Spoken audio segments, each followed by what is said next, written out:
Hey everyone, buckle up for a wild ride. When a nosy HOA rep slapped me with a $7,000 fine for unauthorized land use, I didn't panic. I grinned. That flimsy citation was the spark that ignited a plan to turn the tables on the neighborhood tyrants. They thought they owned every blade of grass in Pinewood Heights, but they forgot one tiny detail: property law. And when I started unraveling the secrets behind their precious community paths, I found a bombshell that left the HOA scrambling. If you've ever fantasized about putting an overzealous HOA in its place, this story's for you. Oh, and drop a comment letting me know where you're watching from. I'm curious to see our crew's global reach. My name's Riley Parker, 40, a freelance data analyst who traded the chaos of Chicago's tech scene for the serene hills of Pinewood Heights, a suburban gem in Oregon's Willamette Valley. After a decade crunching numbers in fluorescent-lit cubicles, I wanted tranquility, big skies, open land, and a cozy home on a 2-acre lot. Pinewood Heights seemed like paradise.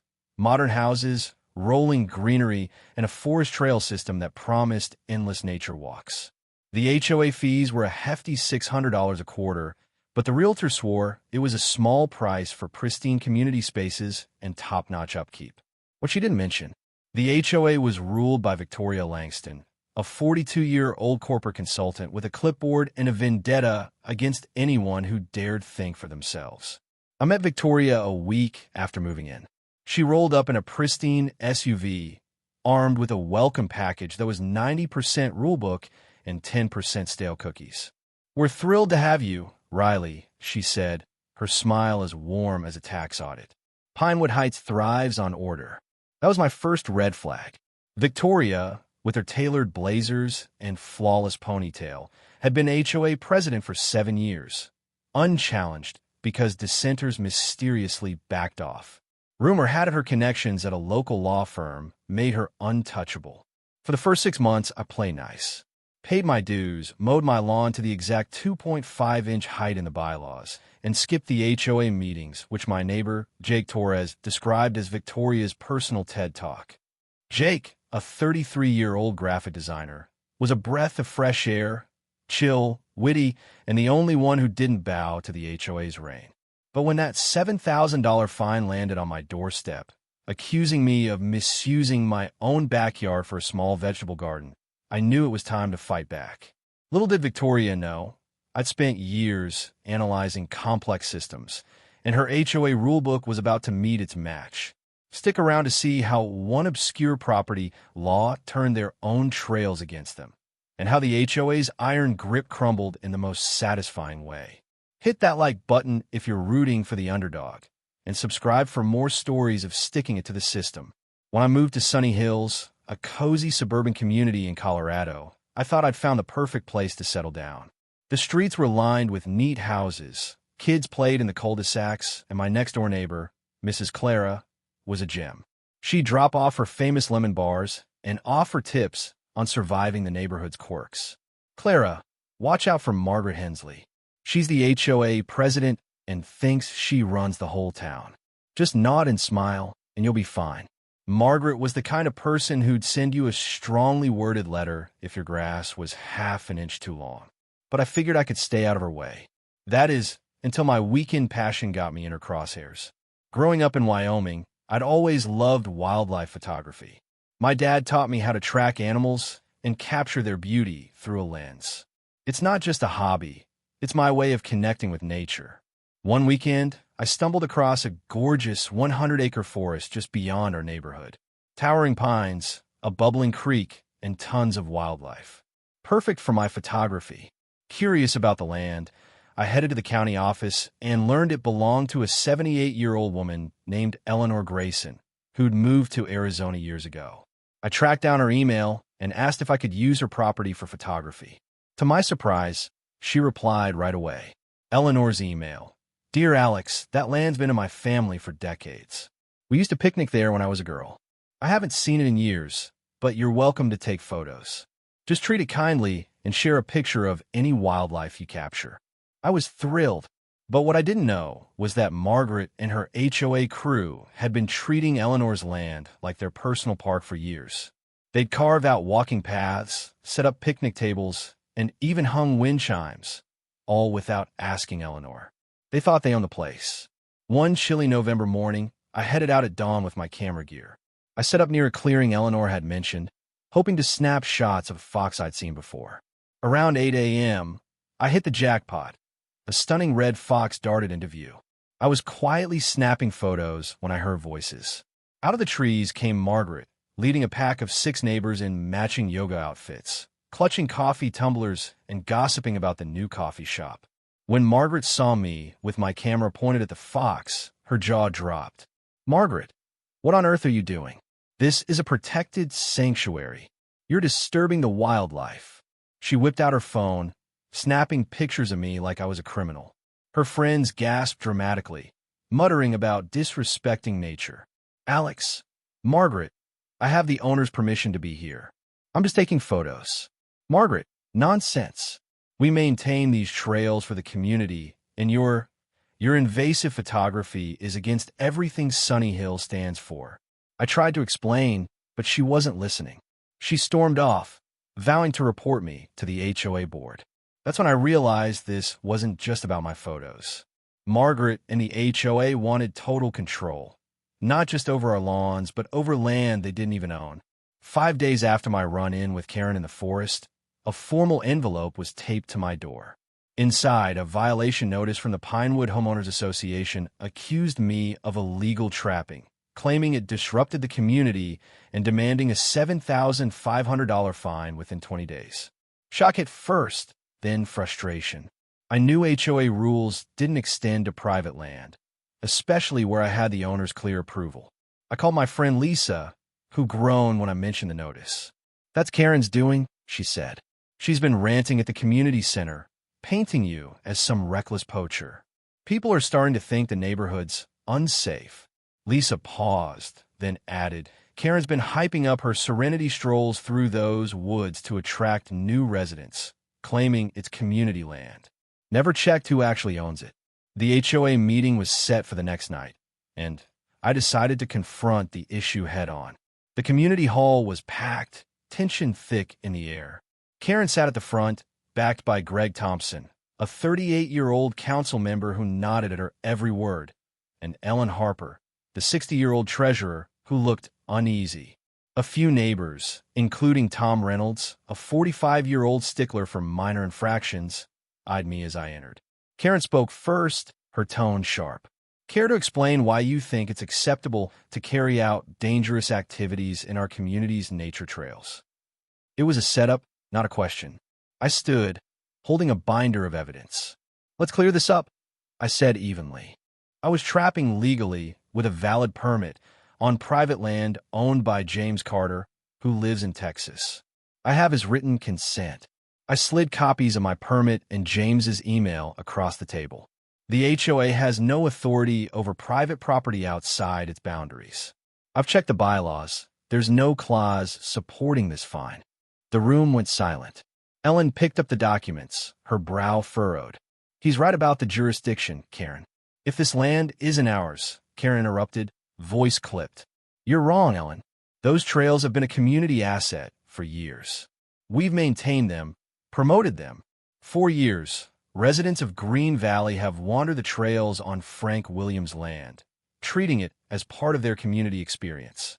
Ownership details on a deed faded into the background as people walked, jogged, and relaxed there. Marcus, a longtime resident, spoke up at the meeting, his voice firm. "The issue isn't just about who owns what. Having hunters with guns so near our homes is a real danger, especially for kids." The room buzzed with tension as others echoed his concerns, citing safety risks and sinking property values. Jessica Parker stood, her voice trembling with emotion. "I chose this neighborhood for its peace and quiet. Now, I'm scared to let my kids play outside, knowing armed hunters are roaming nearby." The accused hunter tried to explain that hunting season was short and safety measures were always followed, but the crowd wasn't listening. The narrative had already taken root. Evelyn, the HOA president, called an Officer Mike Davis, a local cop and Green Valley resident. He arrived, checked the hunting license, and confirmed everything was legal. He's following the rules, Davis said plainly.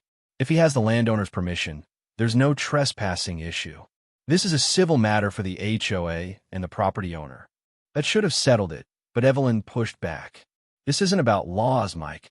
It's about our community standards and keeping residents safe, she said sharply. The HOA board has the power to enforce those standards, and the fine stands. As the meeting ended, Evelyn locked eyes with the hunter. You have 30 days to pay the fine, Mr. Holloway, or we'll place a lien on your property and take legal action. Holloway didn't back down. I'm not paying a fine with no legal ground, he said coolly. The board should talk to a real estate attorney before making threats. On his way out, he spotted a brochure labeled Green Valley Trails. Flipping through it, he froze. Frank's entire property was mapped out as Green Valley Nature Trails, with no mention of it being private land. That night, Holloway called Frank Williams to fill him in. Frank sounded exhausted. I had no clue they were using my land like that, he said. No one ever asked me to build trails or put up benches. Property taxes are killing me, and with medical bills piling up, I've been thinking of selling. Holloway paused, an idea forming. If you're serious about selling, Frank, I might want to buy. What's your price? As they talked numbers, Holloway saw a chance to flip the script on Evelyn and the HOA. Digging deeper that night, Holloway uncovered something shocking. The HOA wasn't just using Frank's land. They were planning to turn it into the Evelyn Richardson Nature Park without his consent. Public records revealed permit applications, environmental surveys, grant requests, and even fundraisers for a park on land they didn't own. Architectural plans showed walking paths, picnic spots, and a stone sign at the entrance proclaiming Evelyn Richardson Nature Park, a Green Valley legacy. The boldness was staggering. The next morning, Holloway contacted Amanda Lewis, a sharp real estate attorney. She reviewed the documents and raised an eyebrow. This is bold, to put it mildly, she said. The HOA seems to be aiming for adverse possession, but they're nowhere close to meeting Washington state's requirements. They need to openly use the land without permission for at least 10 years and pay the property taxes, which Frank has been covering. Their plans to develop the land go far beyond casual use. This is a massive overstep. Thinking about buying the land myself, she grinned. That'd definitely shake things up. Let me ensure it's all legit. Over the next few days, a bizarre campaign kicked off in the neighborhood. My trash can stayed at the curb after pickup, untouched, and signed notes popped up on my windshield declaring that animal killers aren't welcome in Green Valley. Neighbors who once waved grew cold. Sarah mentioned overhearing Evelyn at a school event, cautioning parents to steer kids clear of that dangerous guy on Maple Street. The vibe was unmistakable: fit in or get pushed out. Meanwhile, I was quietly teaming up with Frank Williams and Amanda Lewis to negotiate buying the 80 acres. Frank started at $800,000, but with his rush to sell and the land's out-of-the-way spot, we landed at $750,000. It was a hefty sum, nearly all my savings plus part of an inheritance from my grandparents, but I saw it as a bet on property and peace. Amanda fast-tracked the paperwork, and we set the closing for the next week. During this, 3 more HOA notices hit my mailbox, one for improper trash can storage, another for my truck parked in my own driveway too long after a business trip, and a third for the hunting violation fine, now bloated with late fees. I tucked each one away, following Amanda's guidance.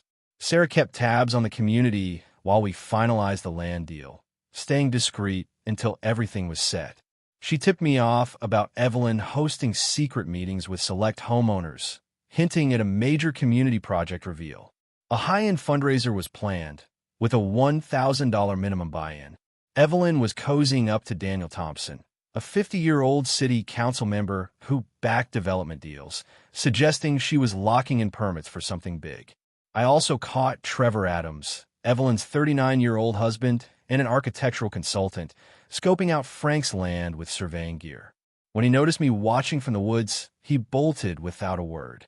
His firm, Green Vision Consulting, was listed as the lead designer for the park project tied to the land. It all screamed a calculated move to seize Frank's property for the HOA's gain. Evelyn's pet project reeked of self-serving ambition. Days later, Evelyn and Marcus showed up with a formal threat to sue over unpaid fines, now ballooning to $5,700 with late fees. Evelyn's fake concern barely masked her smugness as she warned, "This is your last chance. We're just trying to keep community standards."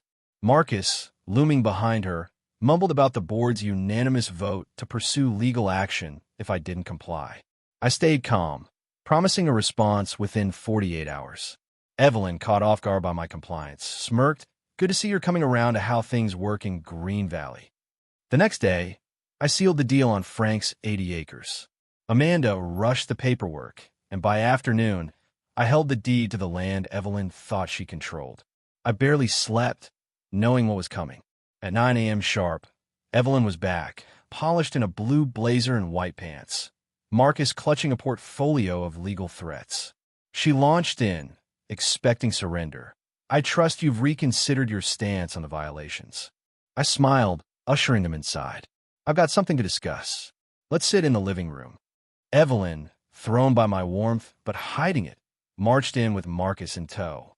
She started to lecture, but I was ready to flip the script with the deed that would unravel her plans. "We filed paperwork with the county court regarding your violation," she said with rehearsed authority. "Pay the full amount today, and we can withdraw the filing before it escalates." "Interesting," I responded, keeping my composure. "But you want to see this first." I slid a folder across the table. Inside was the deed to Frank Williams' 80 acres, now in my name, along with a survey map clearly defining the boundaries.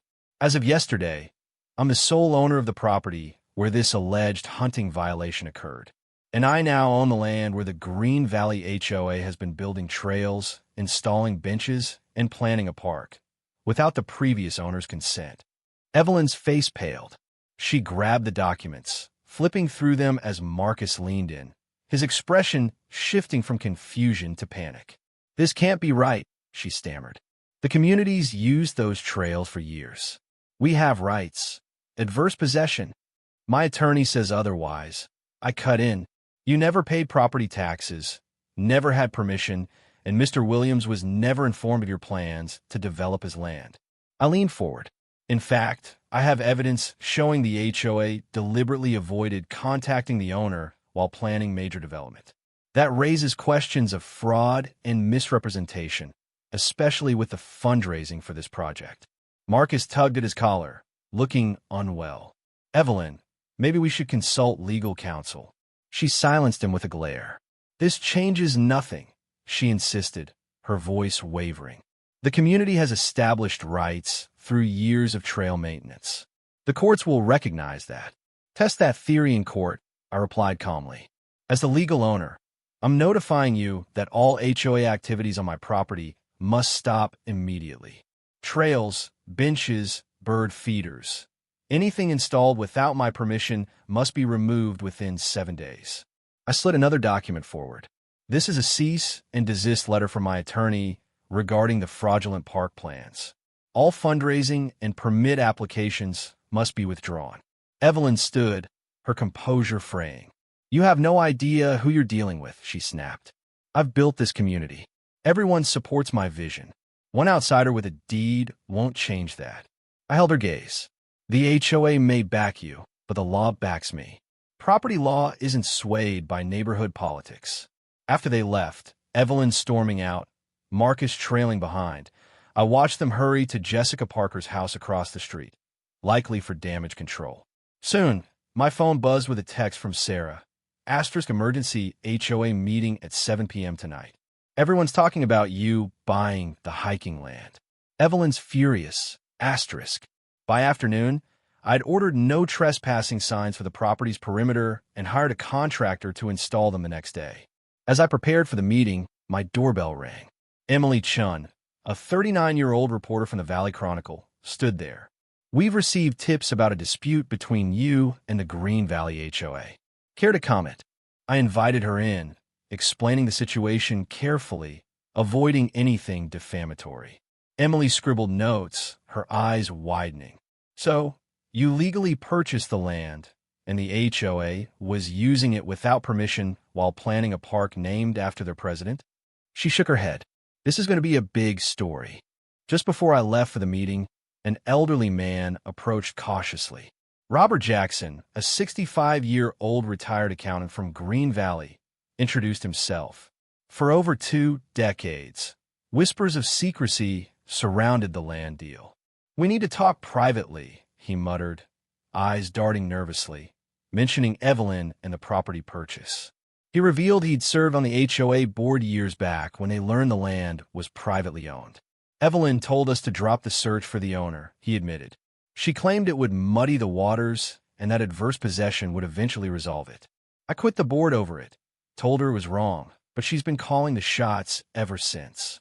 He also pointed to shady financial moves in the HOA's handling of park funds. For 3 years, they'd collected hefty special assessments for a trail improvement fund, but the financial reports left gaps. When I pressed for details at last year's meeting, they said the full accounting was hush-hush due to ongoing negotiations. This revelation was explosive, hinting at more than just HOA overreach. It suggested potential fraud.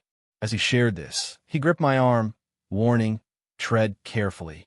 Evelyn doesn't take kindly to losing, and she and her husband have deep ties in this town." His words didn't just strengthen my legal stance. They handed me a tool to potentially topple Evelyn's grip on Green Valley Estates. That night's emergency HOA meeting was a spectacle. The community center overflowed with residents, many unfamiliar despite my 2 years living there. Evelyn took the stage, her calm facade barely masking the tension in her eyes. "This special meeting addresses a crisis impacting our entire community," she began. "Mr. Holloway bought the land next to our neighborhood, land we've used as nature trails for over a decade. He now threatens to block access and undo years of community work." The crowd murmured as she spun her tale, casting me as an outsider trampling on shared values. Marcus, her loyal supporter, nodded along. Then her husband, Trevor Adams, unveiled slick plans for the Evelyn Richardson Nature Park, complete with trails, a playground, and an amphitheater. "All this is now at risk," he said gravely. "Years of planning and fundraising could be lost because one person rejects our community's vision." When I finally got to speak, the room was hostile. Keeping my tone steady, I said, "Let's clear up some facts. First, this land has always been private property. The HOA never contacted the previous owner before building trails or installing benches. Second, the park plans shown tonight were made without any legal claim to the land. And third, the fundraising for this project was based on a false premise, as the HOA never had any right to the property." The room exploded. Some residents demanded answers about their donations. Others accused me of ruining community spaces. Amid the chaos, I caught Nancy Roberts, the 42-year-old HOA secretary, watching with a strange look, not anger, but something like fear. She avoided my gaze. Richard Cooper, the treasurer, also seemed uneasy, shuffling papers and whispering to Marcus. As the meeting broke into squabbling groups, Sarah approached me. "That was wild," she whispered. "But you've stirred things up. Some longtime residents are now questioning the fundraising. No one knows exactly how much was collected or where it went." Suspicion hung in the air as I scanned the horizon. "Nancy might be hiding something," a voice cautioned. "She's been off since the community park project kicked off. You should talk to her." Over the next 3 days, I oversaw the installation of property markers along my newly acquired land's boundaries. By day 2, nearly half were gone, torn down or defaced, just as I predicted. Hidden trail cams at strategic spots caught clear footage of Carla Thompson and a few other HOA board members sneaking onto the property after dark to yank the signs. The evidence was gold, but my focus was shifting to the money trail Robert had tipped me off about. Teaming up with Sarah Collins, I submitted requests for public records tied to the HOA's Nature Park initiative. While those documents were being processed, I reached out to Nancy Carter, using the vandalized signs as an excuse to connect. She dodged me at first, visibly shaken, but finally agreed to meet at a quiet diner 1 town over, far from watchful eyes. "I can't be seen talking to you," she murmured. eyes darting. Lillian's got people everywhere. Nancy's confession cracked the case open. As the HOA's record keeper, she had access to all financials, including the special fund for the nature park, which had amassed $80,000 from residents over 4 years. The funds flow in, she said, but then huge sums get funneled to a firm called Eco Future Solutions for planning studies and site evaluations. The invoices were vague, payments greenlit instantly by Lillian alone, sidestepping standard board oversight. I pressed further, sensing the truth. Who's behind Eco Future Solutions? Nancy hesitated, then spilled it. James Whitaker, Lillian's brother-in-law, and another partner, Diane Morris, who's tight with Carla Thompson. The deals were hushed, pushed through without bids, labeled as unique expertise to dodge normal procurement rules. This version maintains the original's key elements: suspicion, vandalism, financial misconduct, and insider revelations, while rephrasing, changing names, and adjusting details, e.g., company name, fund amount, time frame, to create a unique script. I slid a USB drive across the table, loaded with copies of everything I'd uncovered. Evelyn had warned me my job with the school district could be in jeopardy if I stirred trouble. Her law firm, tied to the district, gave her leverage, and she was tight with the superintendent. With this evidence in hand, I reached out to Detective Alex Morgan, a seasoned county sheriff's investigator focused on financial crimes. After reviewing the files, he confirmed there was enough to launch a preliminary probe into possible embezzlement and misuse of funds. This goes beyond an HOA squabble, he said. If they've been collecting donations for a project on land they knew wasn't theirs and funneling that money to a company tied to the board president's family, that's crossing serious legal lines. As the investigation quietly took shape, Evelyn ramped up her attacks. One morning, a small group of protesters showed up outside my house, waving signs like "Save Our Trails" and "Community over Greed." Local social media buzzed with posts painting me as the villain. Worse, Sarah got a call from the school principal, who questioned her loyalty for associating with the controversial new resident and hinted her contract renewal could be at risk. Then, Emily Chin's article hit the Valley Chronicle, laying out the dispute with a fair lens, but raising sharp questions about the park fundraising and the HOA's overreach. The next day, a certified letter arrived from the HOA's lawyer, threatening a defamation lawsuit and demanding $100,000 for damaging the Green Valley Estates Association's reputation. It called the financial allegations malicious lies meant to cover my own supposed violations. That night, Detective Morgan called with an update. "We've got initial bank records," he said. "Over the past 3 years, Green Vision Consulting, a company with the HOA as its sole client, received $68,000 from the HOA's special fund. Their invoices charged triple the going rate for the services listed. We're pushing forward with the investigation." At the next HOA meeting, Evelyn, visibly on edge, stuck to her script. "We won't be cowed by groundless attacks," she told the crowd. "Mr. Holloway is trying to dodge his own infractions by tarnishing those who've served this community selflessly. The board will stand firm against these accusations." I noticed residents exchanging doubtful looks as she spoke. The cracks in her story were showing. Evelyn must have felt the shift too, because she suddenly turned her icy gaze on me across the room. "You've made a grave error, Mason. When this is over, you'll lose more than this fight. You'll wish you never set foot in Green Valley. I'll see to it." Her public threat, heard by dozens, was the final piece I needed. Leaving the meeting, I knew it was time to stop defending and start striking back. What Evelyn didn't know was that within 24 hours, she'd be the one facing ruin, not me. The next morning, I invited Emily Chun for an exclusive interview at my home. I handed her a stack of evidence: financial records showing payments to Green Vision Consulting, incorporation papers linking the company to Trevor Adams and Patricia Bennett, fundraising materials falsely claiming the HOA's right to develop the land, and statement from Frank Williams and Robert Jackson confirming the HOA never contacted the legal owner. I also share an audio recording of Evelyn's threat from the meeting, backed by witness statements from residents. Emily's eyes widened as she sifted through the documents. "This is thorough," she said, "and Detective Morgan's already investigating."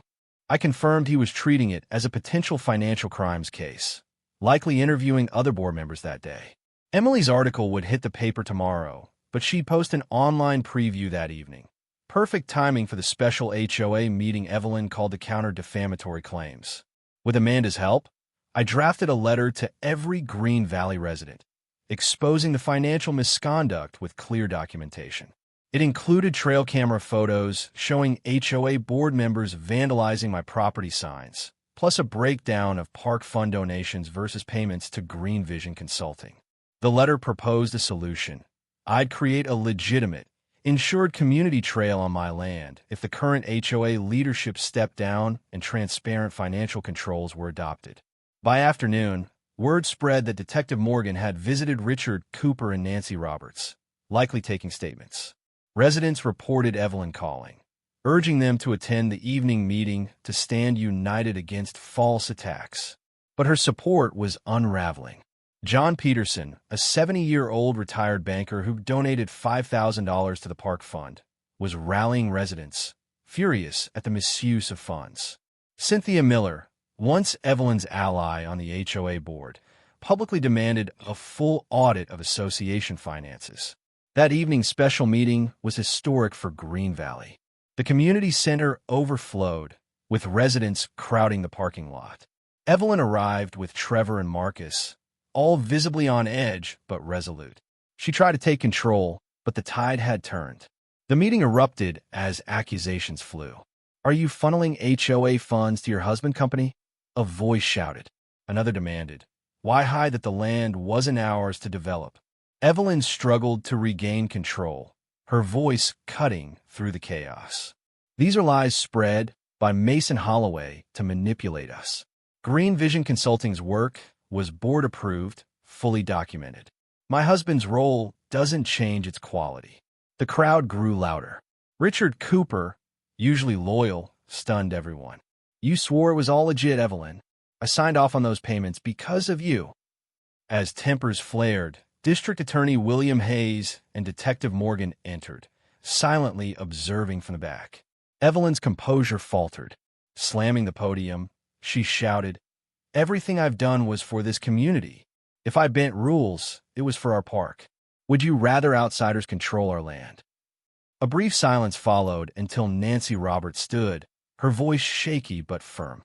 "You hid the land ownership, Evelyn. You pushed Trevor's company payments without review and threatened my job when I asked questions. This was about your ego, not us." The room exploded again, with calls for Evelyn's resignation. Marcus tried defending her, but his words lacked conviction.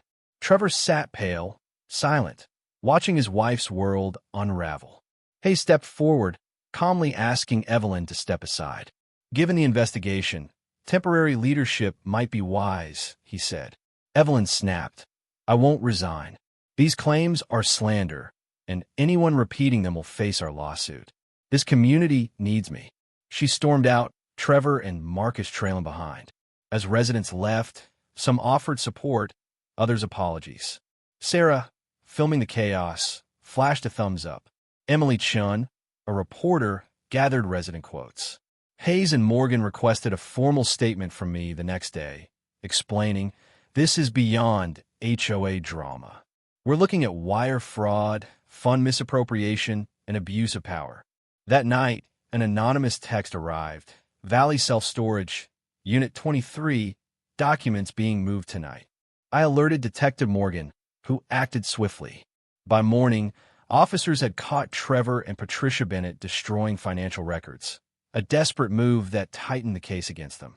Evelyn's threats to ruin me were backfiring, her empire crumbling by her own doing. 2 days later, she made her final play, a trail preservation walk, announced via social media and email, urging residents to trespass on my land. On Saturday morning, the community gathers to protect our cherished trails. Bring your kids, grandparents, and cameras to stand together and show Mason Holloway our land isn't his to claim. He tried to frame himself as the victim, one man against families fighting for their rights. But we were prepared. First, we tipped off Detective Morgan at the sheriff's office. Then, with Amanda Lewis's help, most of the land was legally designated a private wildlife reserve, complete with permits and tax benefits.